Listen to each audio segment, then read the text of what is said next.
ಈ ಮಧ್ಯೆ ಅಜ್ಜಯ್ಯನ ಮಠಕ್ಕೆ ಭೇಟಿಯನ್ನ ಕೊಟ್ಟು ಆಶೀರ್ವಾದವನ್ನ ಪಡೆದಿದ್ದಾರೆ ಡಿಕೆ ಶಿವಕುಮಾರ್ ಅವರು. ಅಜ್ಜಯ್ಯನ ಗದ್ದುಗೆಗೆ ಪೂಜೆಯನ್ನ ಸಲ್ಲಿಸಿ ಆಶೀರ್ವಾದವನ್ನ ಪಡೆದಿದ್ದಾರೆ.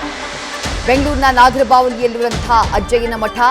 ಈ ಸಂದರ್ಭದಲ್ಲಿ ಡಿಕೆ ಸುರೇಶ್ ಅವರು, ಕುಣಿಗಲ್ ಶಾಸಕರಾಗಿರುವಂತಹ ರಂಗನಾಥ್ ಅವರು ಇವರೆಲ್ಲರೂ ಕೂಡ ಡಿಕೆ ಶಿವಕುಮಾರ್ ಅವರಿಗೆ ಸಾಥನ್ನ ಕೊಟ್ಟರು. ಮಠಕ್ಕೆ ಭೇಟಿ ನೀಡಿ ಕೆಲ ಹೊತ್ತು ಮಾತನಾಡಿ ಅಲ್ಲಿಂದ ತೆರಳಿದ್ದಾರೆ ಡಿಕೆ ಶಿವಕುಮಾರ್. ದಿನಾಂಕಕ್ಕೆ ಸಂಬಂಧಪಟ್ಟ ಹಾಗೆ, ಪದಗ್ರಹಣದ ದಿನಾಂಕಕ್ಕೆ ಸಂಬಂಧಪಟ್ಟ ಹಾಗೆಯೂ ಕೂಡ ಈ ಭೇಟಿಯ ಸಂದರ್ಭದಲ್ಲಿ ಚರ್ಚೆ ಆಯಿತು ಅನ್ನುವಂಥ ಮಾಹಿತಿ ಸಿಗ್ತಾ ಇದೆ. ಡಿಕೆ ಶಿವಕುಮಾರ್ ಅವರು ನಾಗರಬಾವಿಯಲ್ಲಿರುವಂತಹ ಅಜ್ಜಯ್ಯನ ಮಠಕ್ಕೆ ಭೇಟಿಯನ್ನ ಕೊಟ್ಟಂತಹ ಸಂದರ್ಭದ ದೃಶ್ಯಗಳನ್ನ ಗಮನಿಸ್ತಾ ಇದ್ದೇವೆ.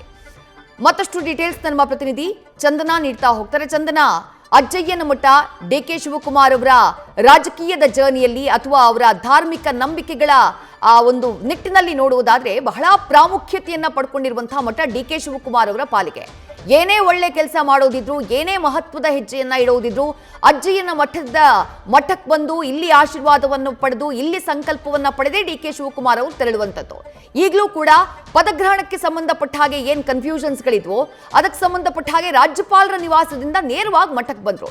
ಇಲ್ಲಿ ಯಾರನ್ನ ಭೇಟಿ ಮಾಡಿದ್ರು, ಎಷ್ಟು ಹೊತ್ತು ಇಲ್ಲಿದ್ರು, ಏನ್ ಚರ್ಚೆ ಆಯ್ತು, ಏನ್ ಡೀಟೇಲ್ಸ್ ಸಿಗ್ತಾ ಇದೆ ಚಂದನ?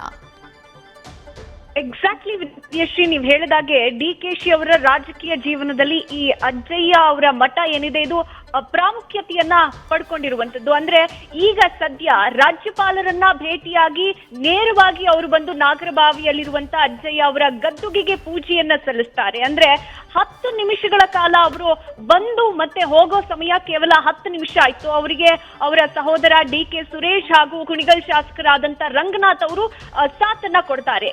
ಈ 10 ನಿಮಿಷದಲ್ಲಿ ಅಂದ್ರೆ ಪದಗ್ರಹಣಕ್ಕೆ ಯಾವ ಸಮಯ ಸೂಕ್ತ ಆಗತ್ತೆ, ಯಾವ ದಿನಾಂಕ ಸೂಕ್ತ ಆಗತ್ತೆ ಅನ್ನುವಂತ ವಿಚಾರದ ಬಗ್ಗೆ ಚರ್ಚೆಯನ್ನ ಮಾಡಿದ್ರು.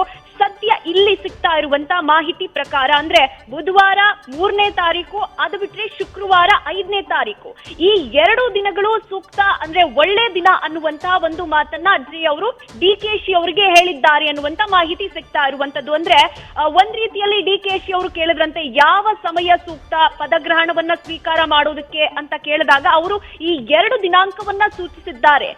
ಈ 2 ದಿನಾಂಕದಲ್ಲಿ ಪದಗ್ರಹಣ ಮಾಡಿದ್ರೆ ತುಂಬಾ ಒಳ್ಳೇದು ಅನ್ನುವಂತ ಮಾತನ್ನ ಕೂಡ ಹೇಳಿದ್ದಾರೆ ಅನ್ನುವಂತ ಮಾಹಿತಿ ಸದ್ಯ ಲಭ್ಯ ಆಗ್ತಾ ಇರುವಂತದ್ದು. ವಿದ್ಯಾಶ್ರೀ, ಥ್ಯಾಂಕ್ ಯು ಚಂದನ ತಮ್ಮೆಲ್ಲ ಡೀಟೇಲ್ಸ್ಗೆ.